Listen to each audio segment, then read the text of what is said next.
ഫിലിപ്പിയ ലേഖനത്തിൽ നമ്മൾ ഒരു വാക്യം വായിക്കുന്നുണ്ട്. ഒന്നല്ല, പല വാക്യമുണ്ട്. ദൈവം ക്രിസ്തുവേശുവിൽ ലോകത്തെ തന്നോട് തന്നെ നിരപ്പിച്ചു.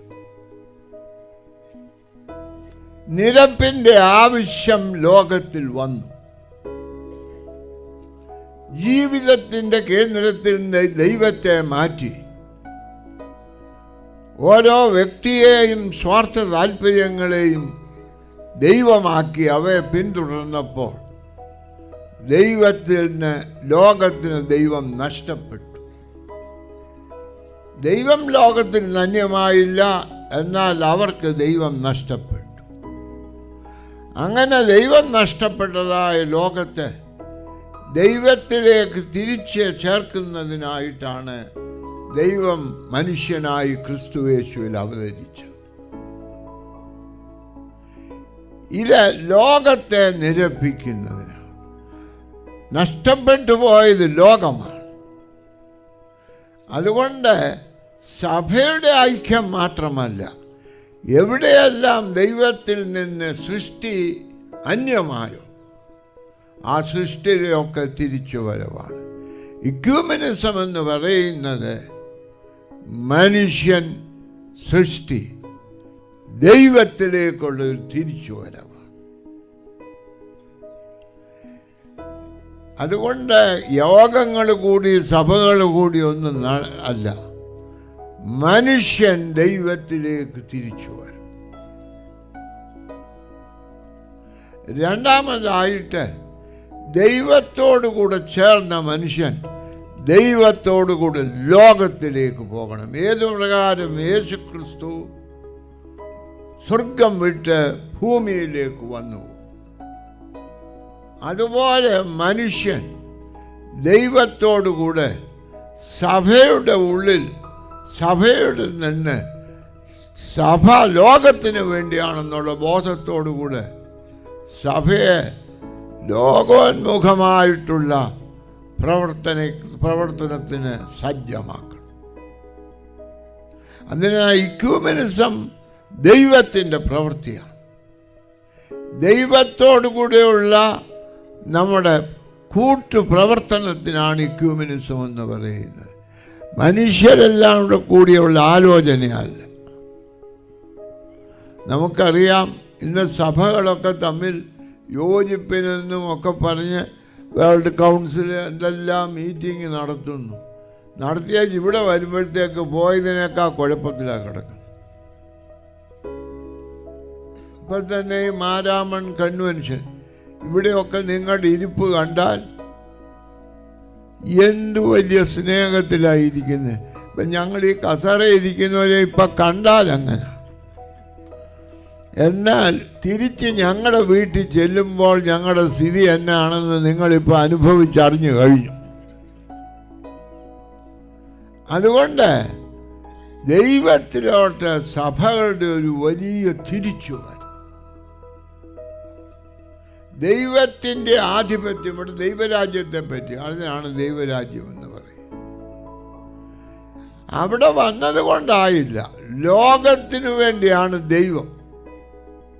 അതുകൊണ്ട് ദൈവത്തോടുകൂടെ ലോകത്തിൽ പോകണം. ഇന്ന് നമ്മളെല്ലാം ലോകത്തിലുണ്ട്, അവിടെ ദൈവത്തോടുകൂടെ അല്ല പോകുന്നത്, മറ്റോരോ താല്പര്യങ്ങളോടുകൂടിയാണ്.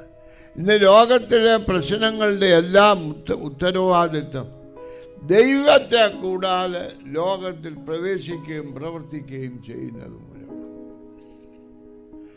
ആ ദൈവത്തെ കൂടാതെ പ്രവേശിക്കുമ്പോൾ പരിമിതമായിട്ടുള്ള ദർശനത്തിലാണ്. ഈ അടുത്ത സമയത്ത് ഈ സ്പേസ് സെക്ഷനിൽ വർക്ക് ചെയ്യുന്ന ഒരാൾ പറഞ്ഞു, നമ്മൾ അങ്ങ് സ്പേസിൽ ഇപ്പോഴത്തെ അതിൻ്റെ അകത്ത് പോയി അവിടെ ചെന്ന് ലോകത്തോട്ട് നോക്കിയാൽ മാരാമണ്ണില്ല, തിരുവല്ല ഇല്ല, തൃശ്ശൂരില്ല, ലോകമേ ഉള്ളൂ. അങ്ങ് ഉയരത്തിൽ ചെന്ന് സ്പേസിൽ ചെന്ന് താഴോട്ട് നോക്കിയാൽ ഇപ്പോൾ വലിയ ആളാണ് എന്നൊക്കെ പറയുന്ന നമ്മുടെ തൃശ്ശൂരെ പിതാവൊന്നും ഇല്ല. ഇപ്പം അറിയപ്പെടുന്ന ബിഷപ്പന്മാരുടെ കൂട്ടത്തിൽ യുവാവും അറിയപ്പെടുന്ന ബിഷപ്പന്മാരുടെ കൂട്ടത്തിൽ ഏറ്റവും അധികം ഉന്നത സ്ഥാനവും ഉള്ളതായ നമ്മുടെ ക്ലിമ്മിസ് തിരുമേനി തിരുവല്ലായിനേക്കാൾ ഉന്നതമാണെന്നും പറഞ്ഞ് തിരുവനന്തപുരത്ത് ചെല്ലുമ്പോൾ അവിടുത്തെ സ്പേസുകാർ പറയും തിരുമേനിയുമില്ല തിരുവനന്തപുരവും. നാം ദൈവത്തിലേക്ക് വന്നു ചേരുമ്പോൾ ഇന്നത്തെ പരിമിതമായിട്ടുള്ളതിൽ നിന്ന് ഉന്നതമായതിലേക്ക് ചേരുമ്പോൾ നമ്മെ ചുരുക്കുന്നതായ താല്പര്യങ്ങൾ മാറിയിട്ട് വിശാലതയിലേക്ക് പ്രവേശിക്കുന്നതിനാണ് മോക്ഷം, സ്വർഗം എന്നൊക്കെ പറയും. ആ വിശാലതയിലേക്ക് പ്രവേശിക്കുന്നതിന് സാധിക്കും. അതുകൊണ്ട് 2 കാര്യങ്ങൾ ഞാൻ പറഞ്ഞു. ഒന്ന്, സഭകളും വ്യക്തികളും ദൈവത്തിലേക്ക് തിരിച്ചു വരും. ഇന്നത്തെ പ്രശ്നം നാം വരാത്തത് കൊണ്ട്. 2, ഈ ദൈവത്തോടുകൂടെ നാം ലോകത്തിലേക്ക് പോകണം. ഈ 2 വലിയ ശുശ്രൂഷകൾ നിർവഹിക്കുന്നതിന് ദൈവം നമ്മെ വിളിക്കും. ഇന്ന് നമ്മുടെ തൃശ്ശൂര് നിയുക്തി ആർച്ച് ബിഷപ്പ് ആൻഡ്രൂസ് തിരുമേനി പറഞ്ഞു, നമുക്ക് ക്രിസോസ്റ്റൻ തിരുമേനിയുടെ നവതിക്ക് അദ്ദേഹത്തിനും കൂടെ കൂട്ടുകൂടണം. നല്ല ആഗ്രഹമല്ല. അതുകൊണ്ട് ഞാൻ പറഞ്ഞു, വീട് പണിയിൽ കത്തോലിക്ക സഭ മാർത്തോമായടി വിശ്വാസത്തിൻ്റെ കഥയിൽ വീട് പണിയിൽ കത്തോലിക്ക സഭ ഇതിൽ പങ്കെടുക്കാം. എന്നാൽ ഞങ്ങളോട് തിരിച്ച് വിശ്വാസത്തിൽ അങ്ങോട്ട് ചേരണമെന്ന് പറയുന്നു. വിശ്വാസത്തിൽ നമുക്ക് ഒരുമിച്ച് പങ്കെടുക്കണം. വീട് പണിയിൽ മാർത്തോമാക്കാരുടെ കൂടെ കൂടി അതല്ല.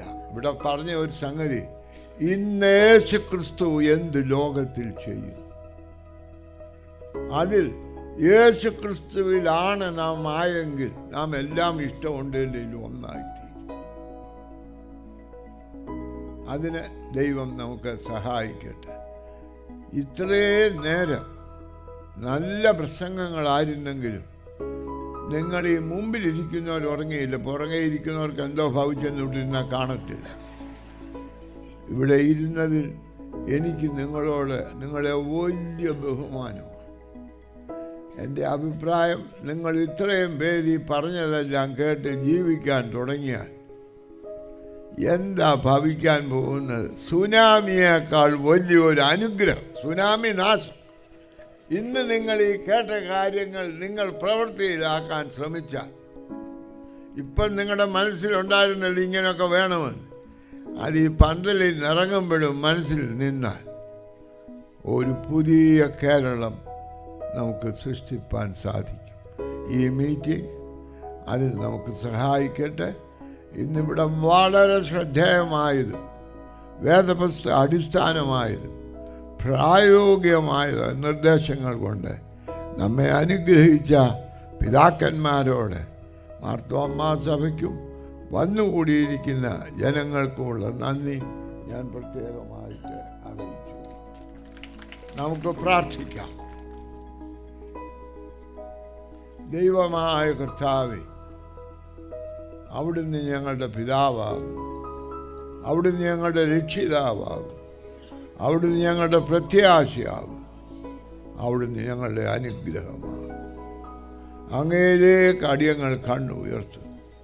ഞങ്ങളെ നശിപ്പിക്കുന്ന എന്തെല്ലാം ഇന്ന് ലോകത്തിലുണ്ട്, അതൊന്നും ഞങ്ങളെ നശിപ്പിക്കാതെ ലോകത്തെ കീഴടക്കി സ്വർഗരാജ്യത്തിൻ്റെ മഹിമയെ സ്ഥാപിച്ച അവിടുത്തെ കൂടിയുള്ള ജീവിതത്തിൽ ഞങ്ങളും ദൈവരാജ്യത്തിൻ്റെ അവകാശികളായി, നിത്യജീവൻ്റെ അനുഭവക്കാരായി, ലോകത്തിൻ്റെ അനുഗ്രഹമായി തീരുവാൻ ഇന്നത്തെ വചന കേൾവി ഞങ്ങൾക്ക് അനുഗ്രഹിച്ച് ആശീർവദിക്കണമെന്ന് അടിയങ്ങൾ പ്രാർത്ഥിക്കുന്നത് കൃപയോടെ കേൾക്കണമേ. പിതാവും പുത്രനും പരിശുദ്ധ റൂഹായുമായ ത്രിയേക ദൈവം നിങ്ങളോടുകൂടെ ഇരിക്കട്ടെ. ക്രിസ്തുവേശുവിലുള്ള ഐക്യതയിൽ നിങ്ങളെ കാത്തുകൊള്ളട്ടെ. ദിവ്യ സമാധാനത്താൽ ഈ ലോകത്തെ ആശീർവദിക്കുകയും ചെയ്യട്ടെ.